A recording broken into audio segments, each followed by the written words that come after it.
Nuestras hermanas Maldonado, que también con mucha disposición cantaron también de una manera muy hermosa. El grupo de alabanza, que en general domingo a domingo nos ayudan de una manera muy excepcional en la alabanza, y damos gracias a Dios por todas sus vidas, porque el Señor no solamente les dotó de capacidades, sino adicionalmente les ha puesto la inspiración para ponerlo a su servicio. Y hermanos, como les mencionaba ya Alejandro Enrique, no es, aunque es importante, muy importante que la canción salga bien y se escuche bien, lo más importante, hermanos, es que nosotros ministramos a través de la música, ¿no? Enseñamos doctrina, enseñamos la verdad de Dios también a través de la música, y eso, hermanos, es un ministerio que es invaluable, pues, tanto los maestros como los que cantan, es invaluable los maestros de escuela americana. ¿Por qué? Porque transmitimos la verdad de Dios, ¿no? Entonces, hermanos, quiero agradecerles y quiero que el Señor bendiga mucho sus vidas y también les continúe dando esa disposición a todos ustedes para ministrar en nombre de Dios, ¿no? Vamos a orar, si me permiten, por favor. Señor, te damos tantas gracias por tu amor y por tu bondad. Te suplicamos mucho, Señor, por la salud de nuestros hermanos que han estado enfermos. Te suplicamos mucho por la hermana Lupita, la mamá de Moisés, que tú le bendigas y bendigas su corazón y cuides a Moisés, Señor, en su trayecto. Te suplicamos por Miriam también, que ha estado enferma. Te suplicamos también por nuestro hermano Omar, Señor, que ha estado enfermo también. Te suplicamos que tú les bendigas por Lupita también en sus quimioterapias. Y te damos gracias, Señor, porque el día de hoy podemos celebrar y gozarnos, Señor, con el hecho de que tú has resucitado, estás vivo, Señor, y finalmente por esa vida, Señor, nosotros tenemos vida eterna. Te damos gracias en el nombre de Señor Jesús. Amén. Hermanos, como la semana pasada les estuve mencionando, la fecha más importante del cristianismo, a diferencia de lo que el comercio, la sociedad y muchos otros intereses enseñan, no es la Navidad, sino la Semana Santa. ¿Por qué la Semana Santa es tan importante para el cristianismo? Es porque sucedieron dos hechos fundamentales. Uno es la muerte de nuestro Señor Jesucristo y otro es la resurrección. En la muerte, como veremos en un momento más, el Señor estaba, y visto desde el punto de vista teológico, Dios estaba tratando con un asunto de justicia, un asunto de sus propios atributos, ¿no? De no entrar en una contradicción consigo mismo. Y en el otro, en la resurrección, Él está tomando otra vez la vida por el mismo poder que creó los cielos, la tierra, el universo, y con ese mismo poder que Él resucita nos puede dar y nos da el poder de ser unas nuevas criaturas, ¿no? Entonces, vamos a ver dos hechos fundamentales. Uno es la muerte y otro la resurrección, y le voy a decir por qué. Si usted se ha puesto a pensar, y una de las críticas más fuertes que hay a este cristianismo, fuertes entre muchas comillas, es precisamente que no existe un testigo ocular de la resurrección. Póngase a pensar, es decir, no hay un ser humano que haya estado dentro de la tumba y haya visto cómo es que se llevó a cabo la resurrección. Pero hay dos hechos que sí tienen testigos oculares. Uno es ¿cuál? La muerte de nuestro Señor Jesucristo. ¿Cuál es? Y el otro, Él está vivo. Y los muertos no caminan, hermanos. Entonces, viendo desde esas dos perspectivas, vamos a ir y nos vamos a centrar en el Evangelio según San Lucas.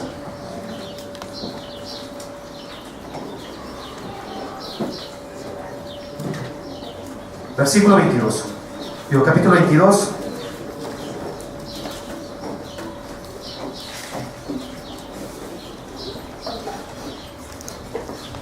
Dice versículo 39, y saliendo se fue como solía al monte de los olivos, y sus discípulos también le siguieron. Cuando llegó a aquel lugar les dijo, orad porque no entréis en tentación. Y él se apartó de ellos a distancia como de un tiro de piedra, y puesto de rodillas oró diciendo, Padre, si quieres pasa de mí esta copa, pero no se haga mi voluntad, sino la tuya. Bueno, estamos comenzando unas horas antes, y nuestro Señor Jesús está ¿dónde? En Getsemaní. Getsemaní, la palabra Getsemaní quiere decir el que está en el olivar propiamente, ¿no? Es el lugar donde había olivos, ¿no? Los olivos era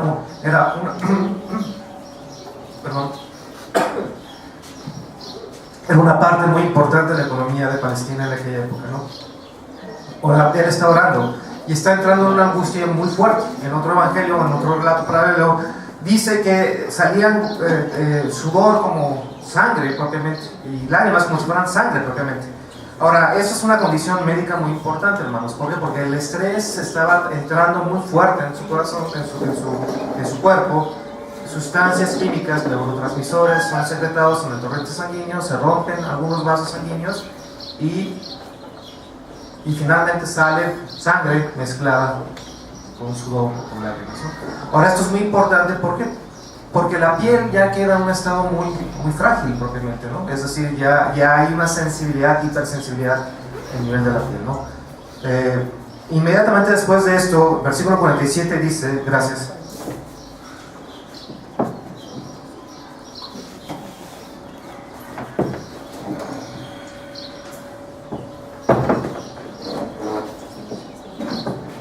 Versículo 47. Mientras él aún hablaba, se presentó una turba, y el que se llamaba Judas, uno de los 12, iba enfrente de ellos y se acercó hasta Jesús para besarle. Luego ya empiezan a precipitarse las cosas. Hay una turba, hay gente que va a buscarlo propiamente. Anteriormente Judas ya se había puesto de acuerdo con la cúpula del poder de Israel, de los judíos, y de alguna forma ya les había dicho cómo lo iba a entregar, ¿no? Llega, se hace un merequetengue, Pablo saca una espada, le corta la oreja a un tal Malco, y ahí se hace todo. Ya ve cómo era Pablo, ¿no? Pablo era todo pasión en ese momento. Por eso digo Pedro. ¿Y por qué dije Pablo? Pedro era todo pasión, era todo en exceso, ¿no? Entonces finalmente, después de eso hay 4 juicios propiamente, ¿no? Jesús va con el Sanedrín, ahí lo enjuician. De alguna forma lo que ellos querían era que él confesara que él era el Mesías, y que adicionalmente él confesara de alguna manera lo que había dicho anteriormente, que él era Dios propiamente, ¿no? Y el objetivo era culparlo de ¿qué? De blasfemia, ¿no? Ahora, dentro de la ley judía, la blasfemia ¿qué era? Era objeto de muerte, era muerte por lapidación, es decir, lo ponían en una hondanada y le comenzaron a arrojar piedras hasta que la persona fenecía totalmente, ¿no? Esto es importante por lo siguiente. Ya estando abajo, porque el juicio duró como 2 o 3 horas, fue golpeado, ¿no? Entonces la cara de nuestro Señor Jesús ya representaba cierta cantidad de golpes cuando él se presentó ante Pilato, que fue el segundo episodio, ¿no? Ya con Pilato se presentó otro juicio, pues porque finalmente los judíos en ese momento ya no tenían la capacidad para sentenciar a muerte. Esa era una actividad exclusiva de los romanos. Ahora, los romanos, de alguna forma, bajo sus leyes, respetaban los usos y costumbres de los pueblos que eran conquistados, ¿no? Y en este caso, pues Israel estaba bajo su dominio. Entonces, si los sacerdotes iban y armaban, como lo hicieron, y armaron un alboroto con el procurador, que en este caso era Pilato, pues evidentemente Pilato los iba a escuchar, ¿no? Pilato los escuchó, y en la pura refriega entre el Sanedrín y que nuestro Señor Jesús estaba en silencio, pues él dijo, pues básicamente lo que ustedes tienen es envidia, pues. Ahora, de alguna forma los judíos, desde un punto de vista muy humano, pues tenían cierta buena razón de tener miedo, ¿no? ¿Por qué? Porque ellos decían, la gente lo está siguiendo, el movimiento está creciendo, ¿qué va a suceder? Pues van a venir los romanos y nos van a masacrar, ¿no? Como al final sucedió, como en el año 70. Después de eso, bajo el cargo de traición, porque evidentemente él decía que no, aunque eso era mentira, que no se pagaran impuestos y que él era rey, pues lo llevan con Herodes. Herodes y Pilato se hacen amigos después de eso. Antes no se podían ver ni en pintura. O el hijo de Herodes, no era Herodes el Grande, lo regresan otra vez a Jerusalén. En Jerusalén Pilato lo vuelve a examinar, y finalmente llegamos al capítulo 23, versículo 16. Dice lo que dice desde el 22, dice desde el 15, y ni aun Herodes, porque os remitía a él, y aquí nada digno de muerte ha hecho este hombre. O sea, finalmente no encontró nada digno de muerte. Dice, le soltaré pues después de castigarle. Ahora, aquí el punto es de que había necesidad, Pascua con Pascua, siempre por una gracia del gran imperio romano, soltaban un reo, ¿no? Y en ese caso había unos reos que eran celotes, que habían matado a algunas otras personas, ¿no? Entonces dice, bueno, lo voy a soltar o suelto a estos. Y los judíos por unanimidad gritaron, porque empezaron a ser asusados, y crucifícale. Entonces finalmente lo que sucedió fue lo siguiente. Pilatos toma una vasija con agua, se lava las manos, dice, yo me desentiendo de la sangre de este hombre, ¿no? Lo entrega para ser castigado, primeramente flagelado. Ahora, hermanos, aquí el punto es de que la flagelación de parte de los romanos era una cosa muy cruel, ¿no? Era un látigo, tenía 9 bolas de metal y tenían algunas incrustaciones de hueso, y el objetivo era de que al lanzar el latigazo el hombre pues se atoraba, y al jalar pues traía carne y traía tejidos y traía fluidos, ¿no? 39 latigazos era la norma, pero estaba sujeto al estado de ánimo del verdugo. Dice Josefo que muchas veces las vísceras eran expuestas de la intensidad del castigo, y evidentemente la pérdida de sangre era mucho. Ahora, esto es importante porque fíjese lo que dice el versículo 26. Antes de eso, una vez de que nuestro Señor Jesús ya había estado totalmente castigado, que le habían puesto una corona de espinas, todavía los lindos, ya ven que los soldados romanos se distinguían por su fineza, pues le pusieron, ¿se acuerda?, un manto púrpura, y se lo quitaron, con la sangre expuesta, la carne expuesta de la espalda, que ya había tenido una condición previa de hipersensibilidad, ¿no? Entonces el sufrimiento era atroz, y muchos hombres morían solamente en la flagelación. Muchos. Ahora, esto es importante, la pérdida de sangre, porque el versículo 26 dice: y llevándole tomaron a cierto Simón de Cirene, que venía del campo, y le pusieron encima la cruz para que la llevase tras Jesús. ¿Por qué? Porque se acuerda que previamente él sufrió una especie de desmayo. ¿Por qué? Por la pérdida de sangre. Eso se conoce como un choque hipovolémico, exactamente. Bajo nivel de sangre en toda la sangre. Entonces, porque la cuesta, que es una especie de loma entre donde lo ajusticiaron o dictaron una sentencia a donde era el Gólgota, donde lo iban a crucificar, pues es como 1 kilómetro propiamente, y él no pudo cargar eso. Entonces dice el versículo 27: y le seguía gran multitud del pueblo y de mujeres que lloraban y hacían lamentación por él. Iba entre el tumulto de gente, la gente se estaba agolpando, unos se reían de él, otros lloraban, había gente que le escupía, y iba así en ese camino hasta llegar al lugar donde lo crucificaron. Dice versículo 33: y cuando llegaron al lugar llamado La Calavera, le crucificaron allí, y a los malhechores, uno a la derecha y otro a la izquierda. Ahora, interesante es ver que la crucifixión no la inventaron los romanos, fueron los persas. Sin embargo, los persas heredaron estas buenas costumbres a los romanos. Y el sentido de la crucifixión, hermanos, era que el reo, la persona que estaba sentenciada, muriera por asfixia. ¿Por qué? Porque eran traspasadas las manos más o menos por este lugar, por la canilla, porque se conoce como la canilla, y primero destroza un nervio que viene aquí en medio, que es el nervio mediano, que básicamente es como si le agarraran las pinzas un nervio y lo hicieran así. ¿Usted se ha pegado en el codo a veces? ¿Y cómo siente feo? Ese es otro nervio, pero finalmente es el mismo sentido, pues, de dolor intenso que nunca se acaba, porque el nervio sigue estando perforado. Y eran unos clavos más o menos de unos 10 o 12 centímetros, y el objetivo evidentemente pues, era atravesar el miembro y atravesar la madera, ¿no?, para estar sujeto. También era costumbre que lo amarraran, no obstante haber sido traspasado de acá, ¿no? Ahora, adicionalmente, sus pies eran traspasados. Otros nervios que están en los pies eran destrozados.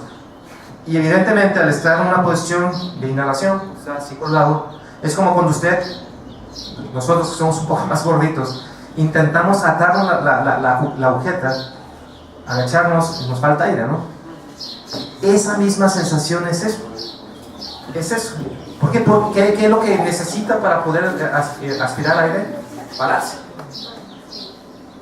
Con los nervios destrozados de los pies es imposible. Y evidentemente la respiración se va haciendo cada vez más cadenciosa, más difícil, más concluyente. Y evidentemente cuando la respiración se hace tan irregular, la sangre se va tornando ácida.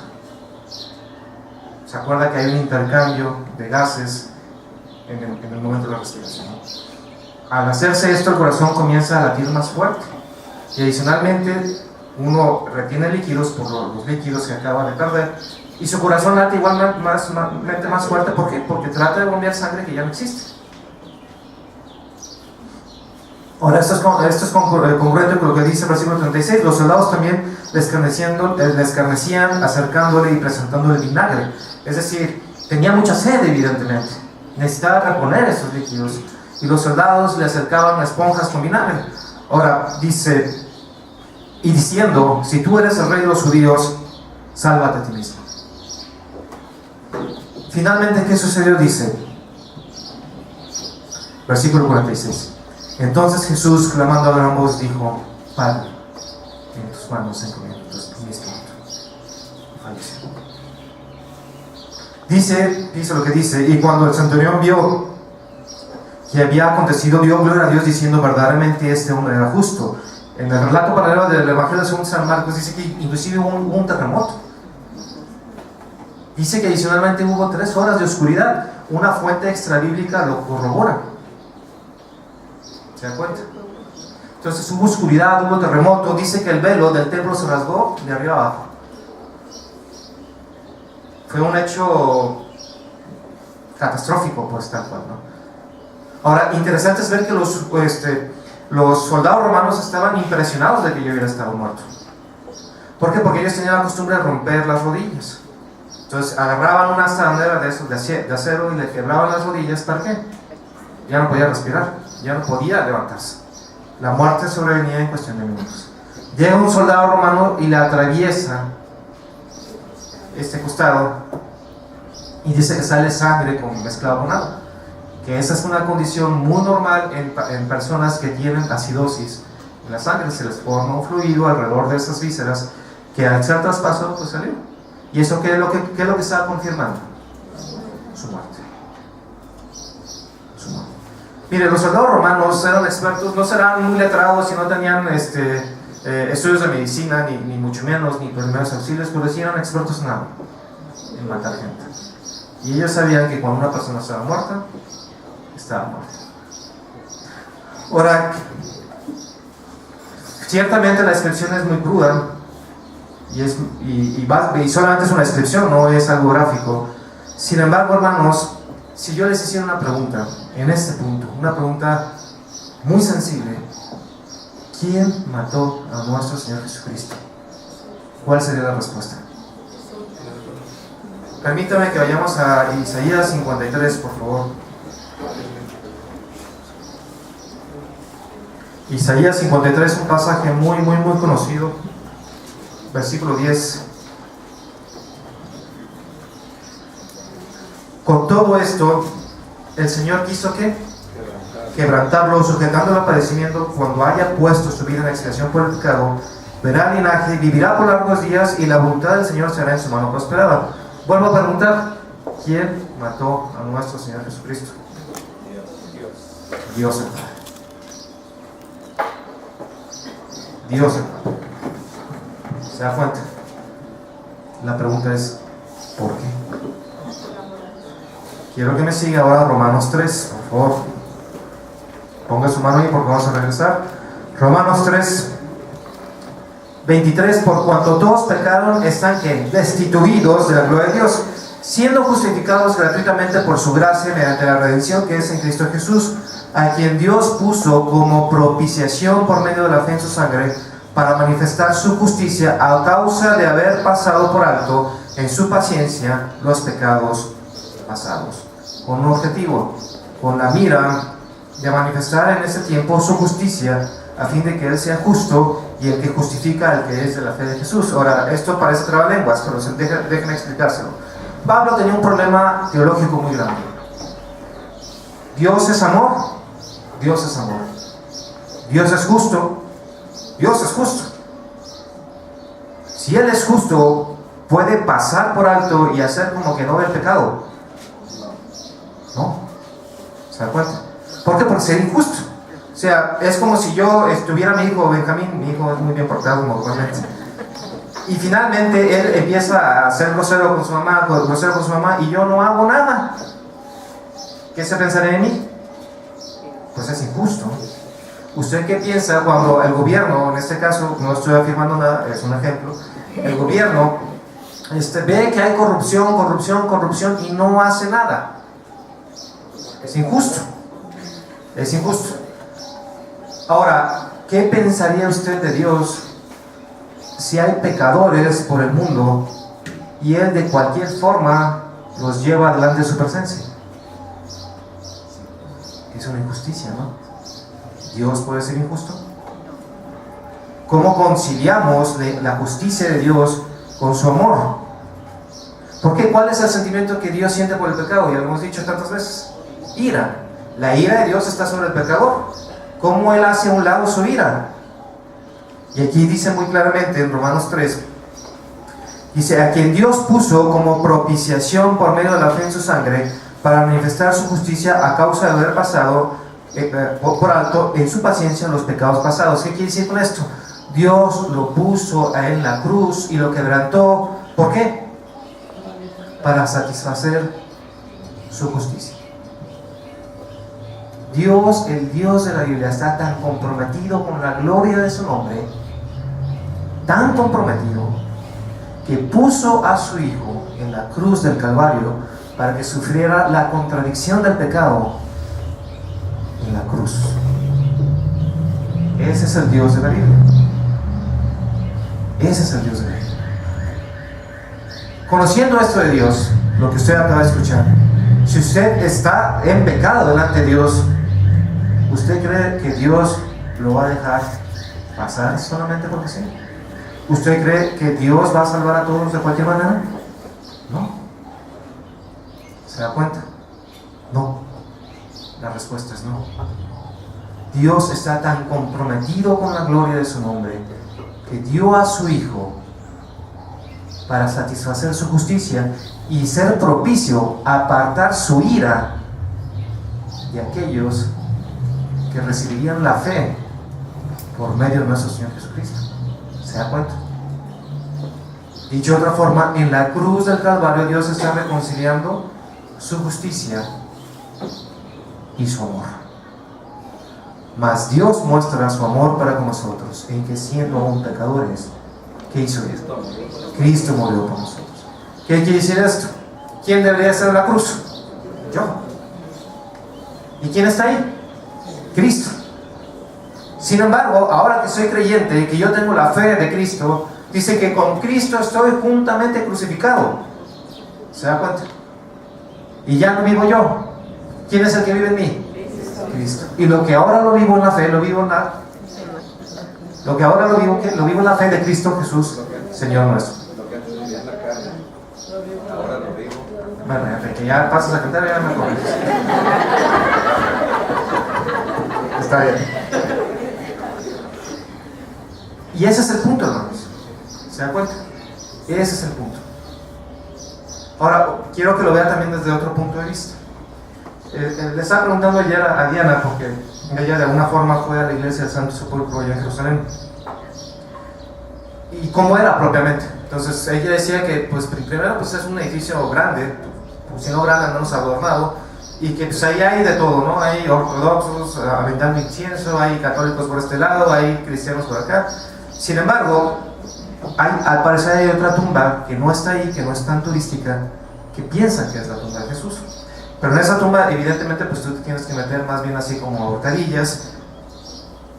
Y es un agujero labrado. Y hay como una especie de urnas solas. Dice la Biblia que José de Arimatea reclamó el cuerpo y lo llevó a una tumba nueva. Y estuvo ahí. Se ha puesto a pensar, sobre todo aquellos que hemos perdido algún ser querido, que de alguna forma las tumbas pues son algo así como que muy definitivo. En una tumba sola, húmeda, obscura, ahí pusieron el cuerpo de nuestro Señor Jesús. Rodaron una piedra y la sellaron. ¿Usted se ha sentido solo? ¿Se ha sentido literalmente en el hoyo? Dice que tenemos un sumo sacerdote que puede compadecerse de nuestras debilidades. Si usted se ha sentido en el hoyo, literalmente en la oscuridad, hay alguien que lo entiende, hay alguien que lo padeció, y hay alguien que salió victorioso de ese agujero y hoy vive. Hoy vive. ¿Usted cómo pensaría que seremos discípulos en ese momento? derrotados. Pedro, unas horas antes había cortado una oreja. Horas después había negado a nuestro Señor Jesucristo. La culpa estaba ahí presente delante de él, y lejos, muy lejos, vio cómo era crucificado. Cómo estaba su esperanza, cómo estaba su ánimo, destrozado totalmente. Los familiares de Jesús, ¿cómo estarían? Había unos que estaban totalmente felices. Pablo, seguramente ahora sí Pablo, el apóstol Pablo, Saulo de Tarso, ¿cómo estaría en ese momento? Quizás estuviera feliz, porque era un enemigo del Estado. Sin embargo, vea cómo las cosas cambiaron. ¿Y por qué menciono esto?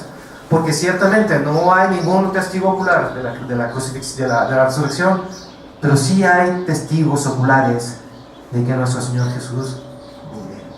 Fíjense lo que dice el versículo 24, capítulo 24.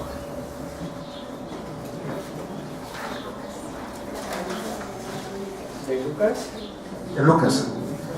El primer día de la mañana, que es domingo, por eso los cristianos tenemos nuestros cultos en domingo, por eso hoy tuvimos un desayuno, por eso hoy tuvimos cantos especiales, por eso hoy tuvimos en el Señor. El primer día de la semana, muy de mañana, vinieron al sepulcro trayendo las especies aromáticas que habían preparado y algunas otras mujeres con ellas, y hallaron removida la piedra del sepulcro, y entrando no hallaron el cuerpo del Señor Jesús. Ahora, aconteciendo que estando ellas perplejas, por esto aquí se paró junto a ellas dos varones con vestiduras resplandecientes. Aquí, hermanos, es total confusión. ¿Por qué? Si usted lee los 4 evangelios, hay detalles de todo y diferentes. En un evangelio dice que era María Magdalena, en otro dice que era María, la madre de Simón, en otros 2 evangelios, y que adicionalmente era María. En otro dice que eran muchas mujeres, en otro dice que había 2 varones parados, en otro dice que un ángel estaba parado en la piedra. Hermanos, usted dirá, bueno, ¿es que esto no es contradictorio? No, le voy a decir por qué. Si usted estuvo totalmente derrotado, muerto de miedo, desvanecidas sus esperanzas, y resucita, Señor, ¿usted cómo estaría?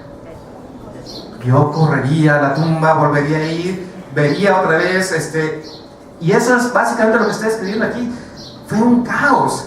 O sea, dice que las mujeres iban caminando con especies aromáticas porque era la costumbre. Dice un evangelio que ellas mismas decían, bueno, es que esto es absurdo, pues, ¿a qué vamos? ¿Quién nos va a quitar la piedra, no? Estoy relatando más o menos el compendio, el resumen ya de estos sucesos. Iban mujeres, hermanos, y este relato de que iban mujeres es muy significativo. Estamos en el primer siglo. Si hubieran querido contaminar el texto con una historia, hubieran dicho, iban 4 varones, o iban los discípulos a ver y llorar a la tumba, iban hombres, pero no. Verdaderamente dice que fueron ¿qué? Mujeres. Era la pura verdad, la pura verdad. A riesgo de que no me creyeran los judíos, estoy diciendo que eran mujeres. Van las mujeres cargando, no sé si cubetas, cántaros, lo que sea, varios kilos de especies aromáticas. Van caminando y van pensando, ¿quién nos va a mover la piedra? Llegan al sepulcro. Ven la piedra a un lado. ¿La guardia dónde estaba? No había guardia. Muy valientes, pero a la mera hora no había guardia. Había ángeles por todos lados, hermanos.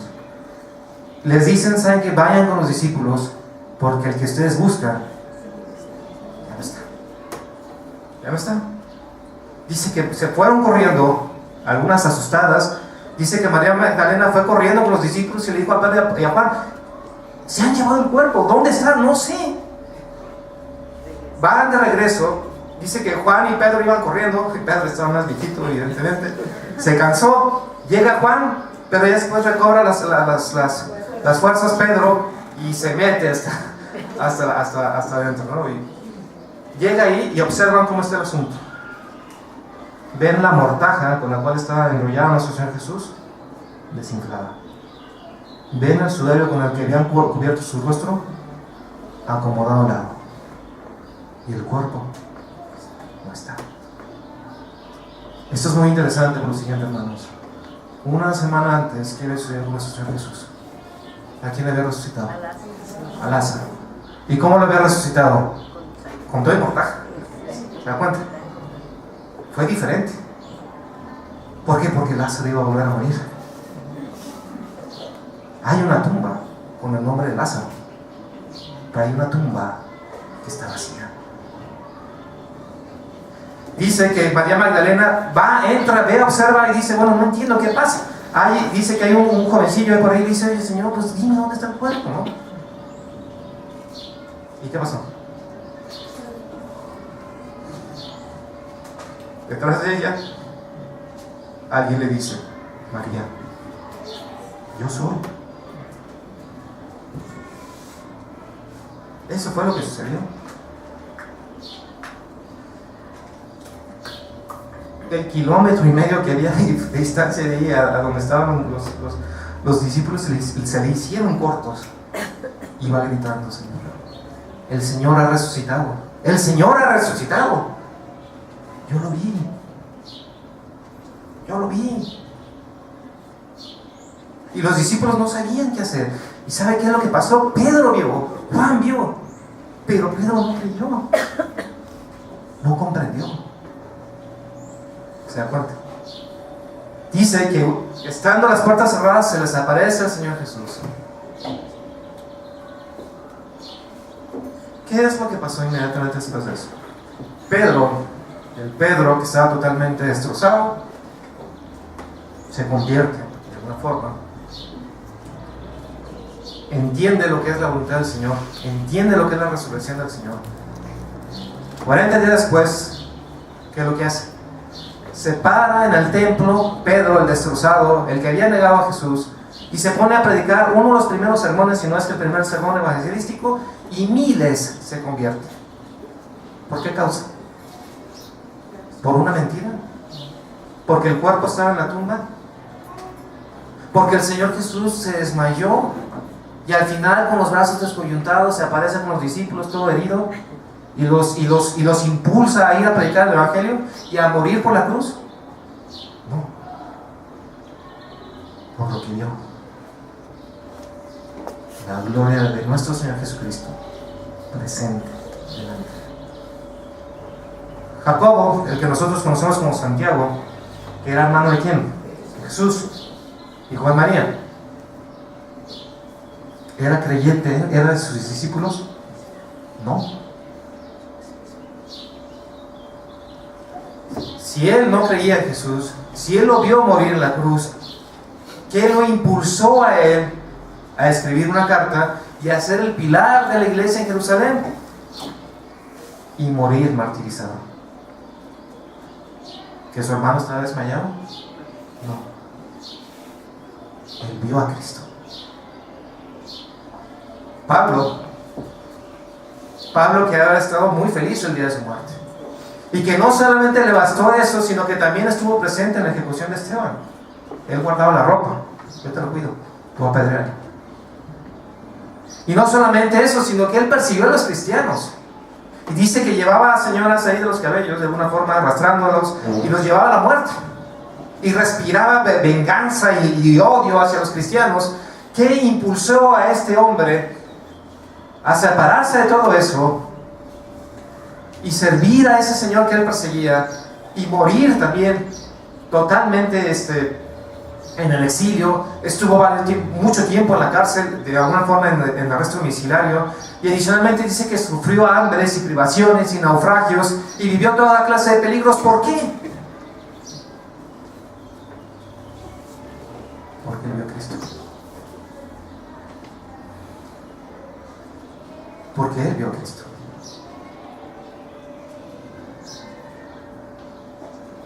¿Qué podemos deducir de todo esto, hermanos? Cristo vive. Hay testigos. Lo vieron. Y como dice el himno que cantamos, hermanos, cuando vieron a Jesús, ¿qué sucedió con ellos? Nunca más fueron iguales. Cuando uno ha sido tocado por el poder de Dios y escuchado la voz de Dios y ha sido obediente al mandamiento de Dios y se ha arrepentido y ha creído delante del Señor, de nuestro Señor Jesucristo, que está resucitado, no podemos ser los mismos. No hay forma, no hay manera. El Espíritu que resucitó a nuestro Señor Jesucristo es el mismo Espíritu que nos convierte en nuevas criaturas, nos hace nuevas criaturas. estaba leyendo un testimonio de un hombre. Lo estaba leyendo en la revista Milenio, por cierto. O sea que la revista Milenio es una revista política. Este hombre, él venía de Acapulco. Tenía un apodo despectivo. O sea, era moreno, alto. Pero era un criminal propiamente, ¿no? Él era drogadicto, evidentemente se metió cualquier cantidad de cosas. Era un hombre muy alto, muy corpulento y propiamente era golpeador. Él era pandillero, su encargo era golpear, matar, asesinar. Dice que el día de su arresto tuvieron que venir 2 o 3 unidades de la Policía Federal a retenerlo. Dice, así de loco, así de fuerte. Dice que en la cárcel todos le tenían miedo. Pues ahora en la cárcel a lo mejor eso es un buen síntoma, ¿no? Pero él estaba ahí. Y dice que venían misioneros y los escuchaba, pero que no hacía caso, ¿no? Pero dice que una vez el Señor tocó su corazón. Quizás no con una predicación muy elocuente, ni mucho menos, simple y sencillamente el Señor le dijo: pon atención a lo que están diciendo. Ese día, hermanos, este hombre vino a los pies del Señor, con todo su pecado, con toda su maldad, vino delante del Señor. ¿Y sabe qué pasó? Comenzó una iglesia en la cárcel. No solamente comenzó una iglesia en la cárcel, sino que él salió después de la cárcel, después de haber cubierto su sentencia. Y en la misma casa donde están los agujeros de bala, del día que lo prendieron, en la misma casa puso una iglesia.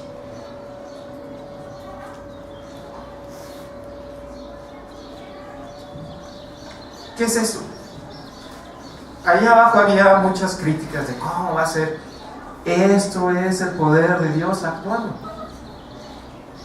Esto es el poder de Cristo resucitado. Esto es el poder de una persona que ha sido encontrado con la gloria de Dios y nunca más el mismo va a ser. Nunca más. Nunca más. La resurrección tiene aristas muy importantes, hermanos. Muy importantes. Dice el apóstol Pablo que si Jesucristo no hubiese resucitado, vana es nuestra fe. Y el contexto de lo que está diciendo tiene que ver con esperanza propiamente. Le está diciendo a los corintios, a la iglesia de Corinto, que tienen que tener esperanza y que no tienen que flaquear. ¿Por qué? Porque el Señor ha resucitado. Y la esperanza que nosotros tenemos es que verlo a Él cara a cara y adicionalmente tener un cuerpo resucitado como el de Él. Así se la pongo. Esa es la esperanza que nosotros tenemos. Y nosotros no venimos al Señor porque de alguna forma queremos ver a un familiar que haya sido muerto previamente. No, la esperanza no es esa. La esperanza es ver el rostro del Señor cara a cara. Y dice en 1 Corintios de que finalmente hay un orden de resurrección y el final de todo esto tiene que ver con la gloria y el reino de Dios, y que nosotros los creyentes estaremos en el reino de Dios. Así es, de que si nosotros hemos perdido, y ese es el contexto de ese pasaje, hemos perdido hermanos en la fe, hemos perdido algún familiar que ha estado en la fe y que nos ha precedido, dice: no se angustien, no se angustien, hay una esperanza. Para los que durmieron, hay una esperanza. Para los que no durmieron, para los que están muertos en sus delitos y pecados, no hay esperanza. La expectación es una expectación de juicio, totalmente. Ahora, hay otra lista en la resurrección, la misma lista de María. Podemos estar presentando cualquier cantidad de argumentación a favor o en contra de la resurrección. Puede presentarse el Señor mismo resucitado aquí en presencia. La pregunta es si vamos a creer.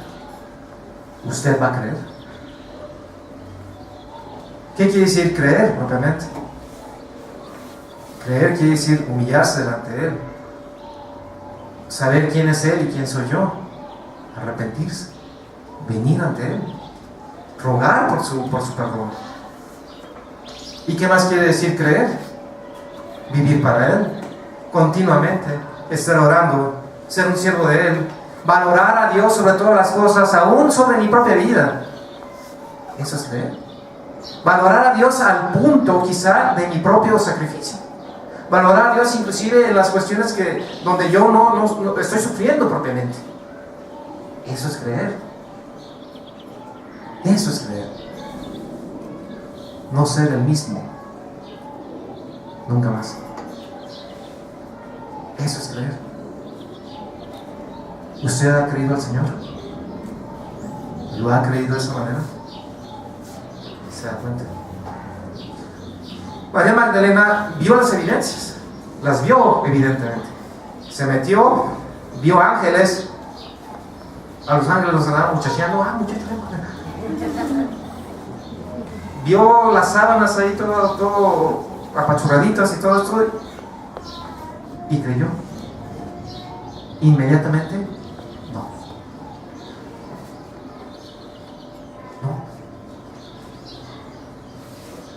Sino cuando el Señor se pone detrás de ella y dice: María, yo soy. Pedro corrió cual gacela era, se detuvo y volvió a correr cual gacela era, se metió a la cueva, creyó, no. Tiempo después. Usted ha sido confrontado el día de hoy con la evidencia. ¿Usted va a creer? ¿Usted va a creer? Esa es la cuestión. La resurrección nos pone en el punto de la gran victoria de Dios sobre el pecado, sobre el problema del mal. Y el punto aquí, hermanos, amigos en general, es: todos nosotros somos pecadores. Todos, absolutamente todos. Y hay un juicio para nosotros, totalmente. En ese juicio, toda la humanidad está condenada. Absolutamente toda. Ese era el problema de Pablo. Sin embargo, el Señor llama de entre los condenados a algunos. ¿Para qué? Para que escuchen el Evangelio y lo crean. Creyendo el Evangelio, tenemos que vida eterna. Hemos pasado de condenación a la vida eterna. Pero usted necesita creer, necesita arrepentirse. Es lo que Dios está exigiendo hoy. Es una exigencia. Y cuando usted ha creído, el Señor lo transforma de tal manera, y a pesar de nosotros mismos, de que nunca más volvemos a ser los mismos. Vamos a ver.